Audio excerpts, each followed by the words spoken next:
As distance increases, gravity decreases. They're opposite, inverse relationships. If the distance decreases, the gravity increases. Again, opposite. Now, another thing that we talked about a long time ago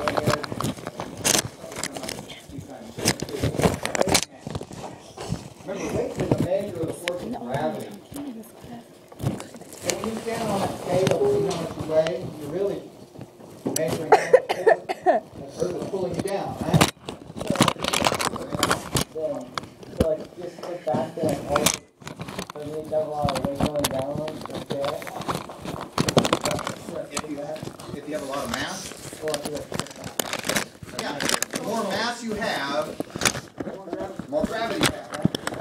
It's not harder with earth pulling you down. There's more force pulling you down.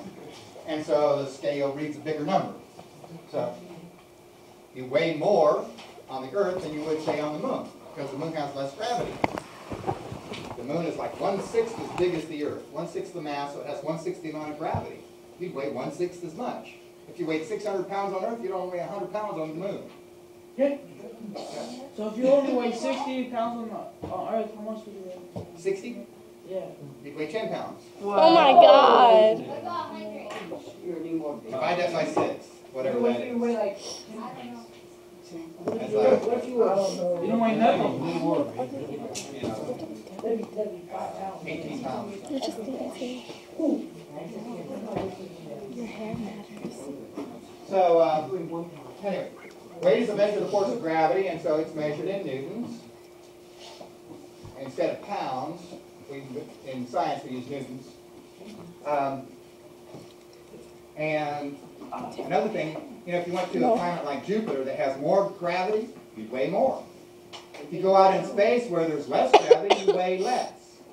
Now, sometimes you know that you hear, like, floating around in space, you're weightless.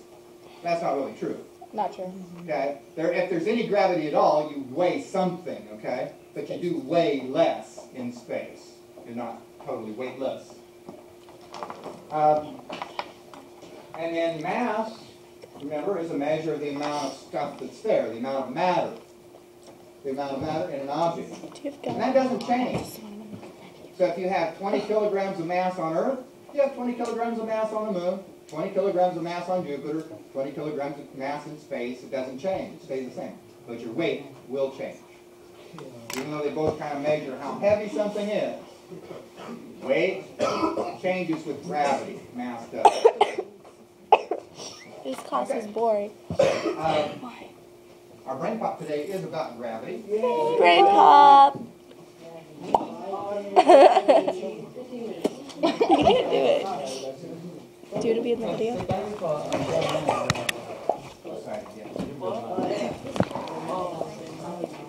Say hi, Michael. Say hi. Good job. Good job. Good job.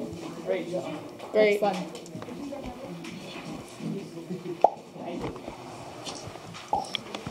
Hold on, Mr. Curtis is coming.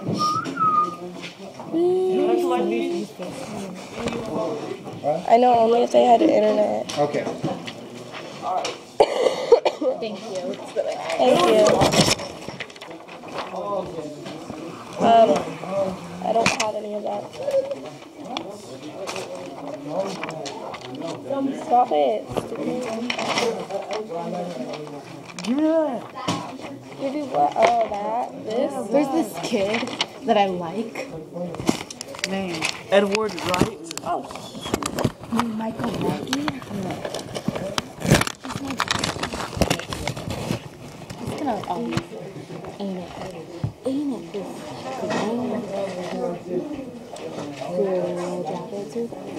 So we're gonna dance today, and I'm gonna pop my booty so much and my booty falls off.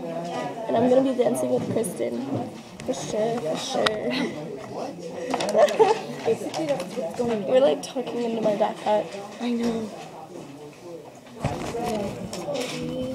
We're getting ready to watch Brain Pop, so it might get a little bit dark, so I might have to turn the camera off, especially that it's 4 and 53, 54, 55, 56, 57. 58, 59, 5 minutes. You've been on the air, on the Anna and Kristen. and Mr. Curtis's class show. Yeah. Dude, we so need to make a show about that. In this class. Oh, look, you can still see us. We are so proud. Go away. You're gonna make it obvious, Michael. We're gonna do our work. So shh. Do your work, Kristen. How do we stick to the Earth? I Why don't don't we care. fly off into space? From Chrissy. Oh, Depends on which movie we fly off into space. Yeah, whatever. Now, let's talk gravity. When Moby let go of that apple, it dropped towards the Earth and hit me along the way. There's a reason that objects fall to the ground instead of flying off into space. This reason is a force called gravity. Gravity pulls objects together. Everything in the universe has gravity. The Earth, the Sun, the Moon, apples, even you. In 1687, a scientist named Sir Isaac Newton came up with this theory about gravity. Newton reasoned that gravity depended on two things, mass and distance. Massive objects exert a stronger pull than less massive objects. And objects that are far apart exert less gravitational force on each other than objects that are close together. In the 20th century, Albert Einstein expanded on Newton's ideas with his theories of relativity. Good going, Einstein. According to Einstein's theory of general relativity, massive objects actually bend space and time. Think of it like this. If you put something massive on a trampoline, like a bowling ball, the surface sinks in a little. Put a light object nearby, like a marble, and it rolls towards the bowling ball. Back to our question, Earth's gravitational field pulls you toward the surface of the Earth. Since all objects have this gravitational field, you're actually pulling the Earth towards you too. But since the Earth is so much bigger than you, you don't really feel it. An object's mass isn't the same thing as weight.